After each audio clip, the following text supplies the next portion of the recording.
What's up, everybody, and welcome to part 3 of my board game alphabet series. Today, we are going to be going from the letters S through Z. And spoiler alert, we got some of my top 10 favorite games coming up here. So let's begin with the letter S. This category has a couple of honorable mentions, those being Scout and Silver and Gold. Two small box games that I love that hit the table very often in my household and I love to introduce to new people. But the game that took the cake for the letter S has to be Sagrada here. Now, this is one of my introductory games that I've been in love with for a very long time. It is designed by Daryl Andrews and Adrian Adamescu and published by Floodgate Games. I do not want to spend too much time talking about it. I did leave a very lengthy review on my Instagram. Please go check that out in the description below. But it is very Sudoku-like, and the box really explains it very well. It is a game of dice drafting and window crafting, and it is just lovely to play and introduce to new people. Brain burny in the way that, you have really tight restrictions on where you can place the dice. I really love a couple of the expansions, primarily the 5 and 6 player one, which adds really unique and I think better private objectives.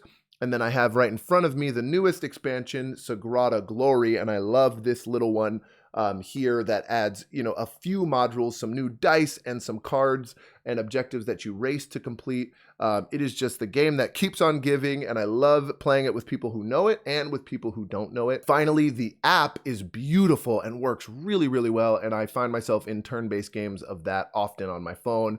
I'm even considering buying it on PC as well to try that out. So that is Sagrada, one of my favorite dice games and introductory games for the letter S. We started with the letter S, and now we're turning the page to T. I had to go with the game that I've played the most, and that is Tussy, Mussy. Cute little game by Elizabeth Hargrave and published by Button Shy. They are famous for these little wallet-sized board games, 18 cards max. I do have an expansion in here, and they make these beautiful, beautiful games. I take these games around with me everywhere. I have about 5 or so that I really enjoy.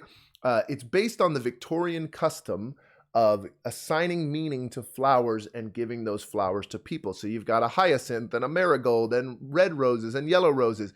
And each of them have this cute little flavor text on the bottom of what that means, like I am bashful or I love you forever.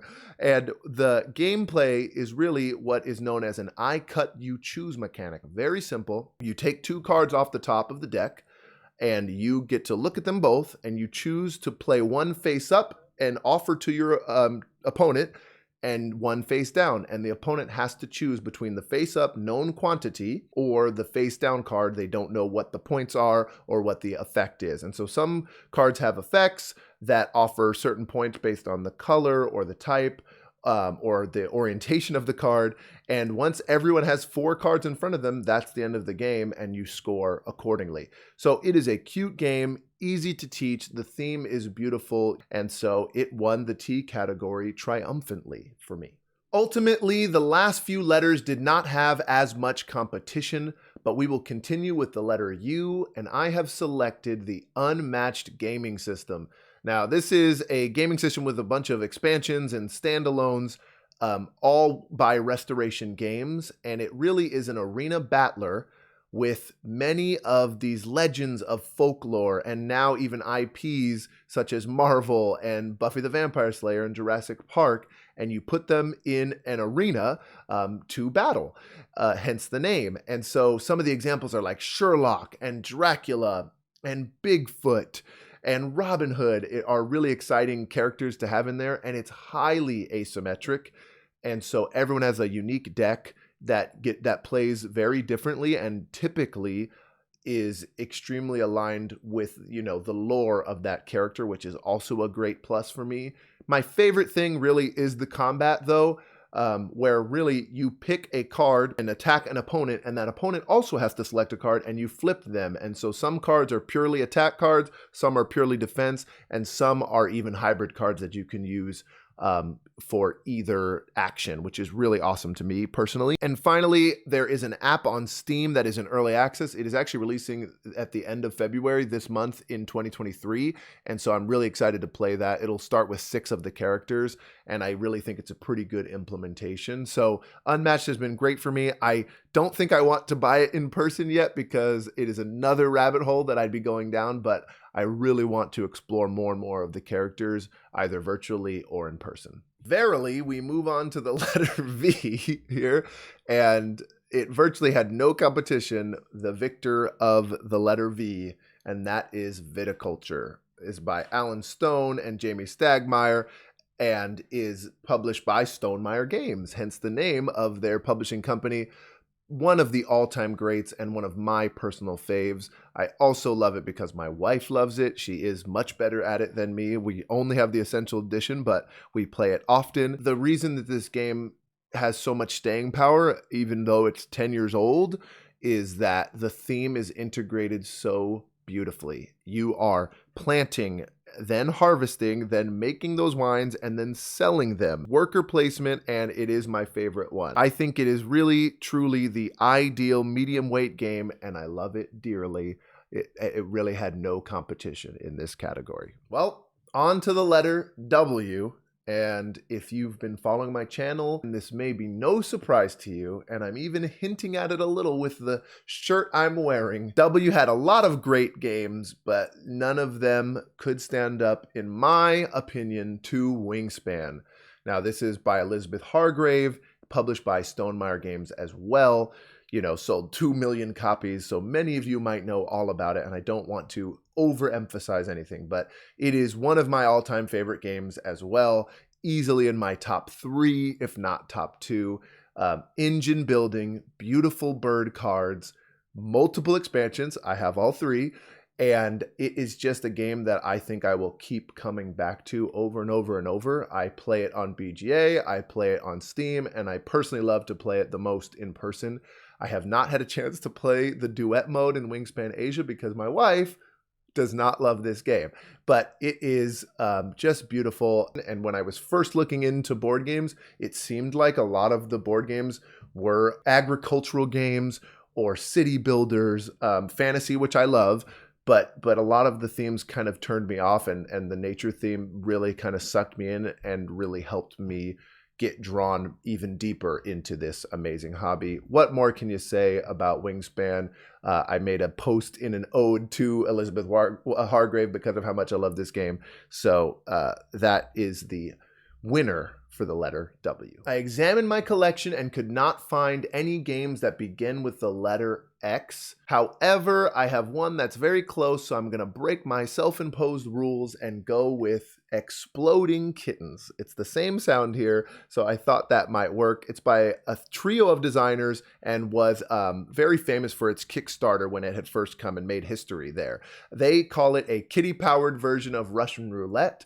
I like to say it's kind of a hot potato game where everybody is just trying to not grab the exploding kitten out of the deck. And so there are many cards in your hand and in the game that allow you to avoid exploding by either looking ahead at what the cards are, or skipping your turn, or stealing cards from another player. And that makes it really fun. I actually have purchased a few expansions for this game, and I just think it is sort of a Uno killer. In that, 1, you can buy it anywhere at a Target or a Barnes & Noble, and 2, it's lightweight enough with enough luck and a little bit of strategy that it's enjoyable for all ages and lots of different people, gamers and non-gamers alike. So Exploding Kittens, I think, deserve this spot, and I'm very glad that I was able to find something. Please post your X game in the comments below. I'm very excited to see what people will choose. You already know we're getting close to the end with the letter Y, and another game where there was not a lot of competition, but I'm excited to bring up one of my childhood favorites and staples, and that is Yahtzee. Now, this is a classic, and it is actually the OG roll and write game. I have a newer copy here, but I played this so much growing up. And now thinking about all the roll and writes that are out there, it's so interesting to see that this game still sells copies and you can find it anywhere. It is always fun. It has an unlimited player count, And for me, I think the legacy comes with that it invented the Yahtzee style rolling where you have up to 3 rolls and you get to lock some of those dice and move on to the next round. And I can use that all the time when describing games like Bang the Dice Game, Dice Throne, King of Tokyo. And I just love that it has influenced this hobby, and I will always keep it in my collection and love to bring it out. I even play it on BGA if the mood strikes. So that is Yahtzee. Zooming to the finish line with the letter Z. I wonder if you can find where I took this game from on the shelf here. Good luck with that. There was not a lot of competition. I've played Zombicide well before I started tracking board games, and I do remember enjoying that. But the game that I've selected, I just received for Christmas. It's a recent game for the letter Z, and that is Zillionaires Road Trip USA. And now this is a game that's adapted from the Game of 49. It has been re-implemented as Zillionaires on Mars, and now Zillionaires Road Trip USA. Some of the attractions are really funny, like the Illinois one is the world's largest catsup bottle, and in my home state of Washington, it's the center of the universe sign. So they're really cute, and that gives a little fun factor to it. The one knock I would give the game is the paper money. I really am not a fan of that. I think I will buy some generic poker chips from one of the board game websites when I get a chance to. But I really love this game. I would compare it to Modern Art, but a little simpler to teach. I think Modern Art has multiple types of auctioning, and this is just one, form of auction bidding. And I think it really draws people in, and I'm really glad that it is in my collection. So Zillionaires Road Trip USA. Okay, that wraps up the board game alphabet series. I want to thank you so much for being here and chatting, and thank a couple of the creators who already made their versions of the video, Blackboard Gaming and Foster the Meeple.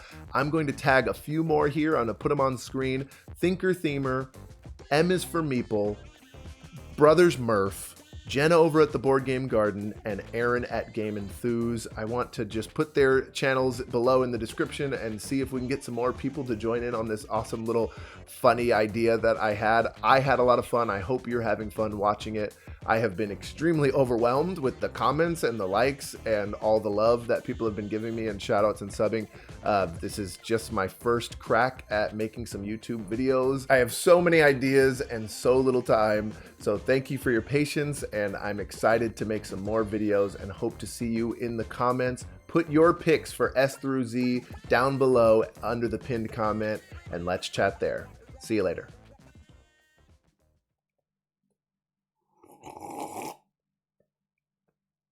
Sagrada.